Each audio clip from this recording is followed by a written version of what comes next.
right. You cannot get through with a U.S. passport.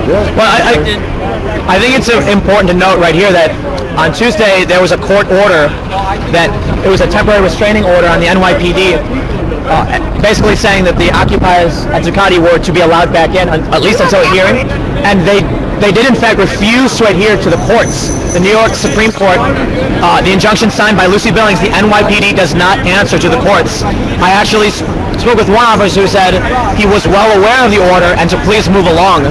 And what we have now here is a police checkpoint where they're actually asking for IDs. And a U.S. passport is no good. Yeah, they're saying you have to have a corporate ID if you work on this block, or have to live here, or a student ID. Only two. Where's the checks and balances? Where's the system that America's supposed to have to keep this from happening? We don't have it. No one's coming and stopping this, even though it's unconstitutional. So there are just some. I wanna thank you guys. Do you wanna just introduce your name before I go? Sure. I'm John Reynolds. Some of you have probably seen me before. Thank you, John. Thanks for being here. I'm gonna try and get back and see what we can find out somewhere else. But take care. We're stopped here right now. This is what democracy looks like. Show me what democracy looks like. This is what democracy looks like. Show me what democracy looks like. This is what democracy looks like. Show me what democracy looks like. This is what democracy looks like. Show me what democracy looks like. This is what democracy looks like. My friend Jim here, who's filming with Time Warner, and they refuse to accept those IDs to get us through. They're not letting press through at all. Only employees and people who live on the street. So we're hearing reports of arrests. And when I was trying to get up and sort of figure out what was going on, as this gentleman over to my left was telling me, they're not actually checking everyone for IDs. I was just told by an officer that I'm making it hard for him, and he doesn't make it hard for me to back up. Now, I was originally told to move against this fence right here, and I did. I was up against the fence, but he came and told me that he told me to move back, and I wasn't. And then, so I'm definitely not trying to block the road or anything like that. How's it going? Have you been down here the whole morning? Yeah. Well, I think I was marching around. Were you at Beaver and Broadway at all? Did you know what happened? Beaver and Broadway, no. Beaver and William. Okay.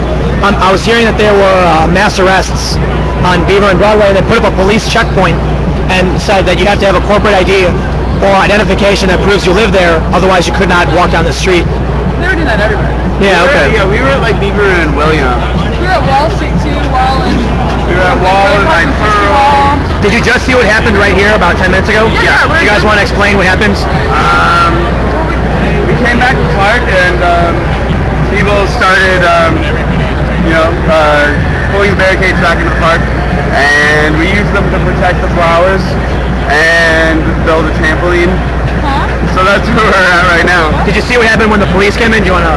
Yeah, I mean, I saw it was a big crowd, so I didn't see specifically. Like, I didn't have, I wasn't watching it directly. I wasn't really close, but I did see the police come in with riot gear, and then I saw them get pushed back. The people in the front of the march were chanting "Take the bridge," but the 700 people, most of the people in the back, could not hear, and so they just followed the march. The police, I heard, gave one warning and then turned around and kept walking forward and waited until they were in the middle of the bridge before they made the arrests. So it's safe to, okay, so it looks like the barricades have been removed from this side. And then a few police came in the park. I think they might have grabbed a few people, but I'm not sure. I didn't see it very clearly. When they were, I just saw them get pushed out at least twice, and people held the line. When they were lifting the barricades up to pull them back out, I think 2 or 3 officers lifted up and were pushing with such force that I got pushed against a few of the people and lifted up off the ground. Yeah. And it was, So.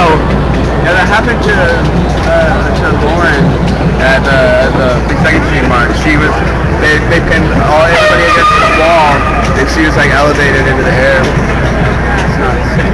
But yeah, we go down there and check it out maybe. Right on. I think we're going to hit the bathroom. All right, I'll see you guys fully square at 5 p.m. I'll see you around.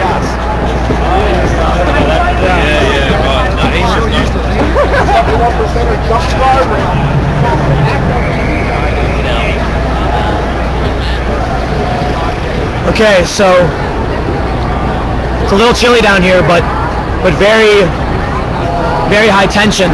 The barricades have been removed. The police, I guess, decided to move the barricades. Now earlier, there are barricades surrounding the entire park. This is what democracy looks like! This is what democracy looks like! This is what democracy looks like! Trying to squeeze through. This is what democracy looks like!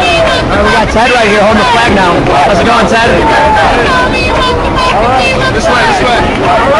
We're making our way now.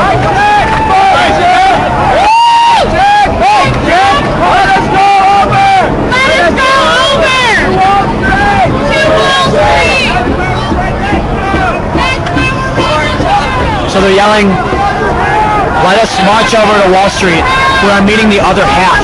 So there's another group. Yeah, there's another group that takes subways. They're gonna go around. They're gonna hit it from behind.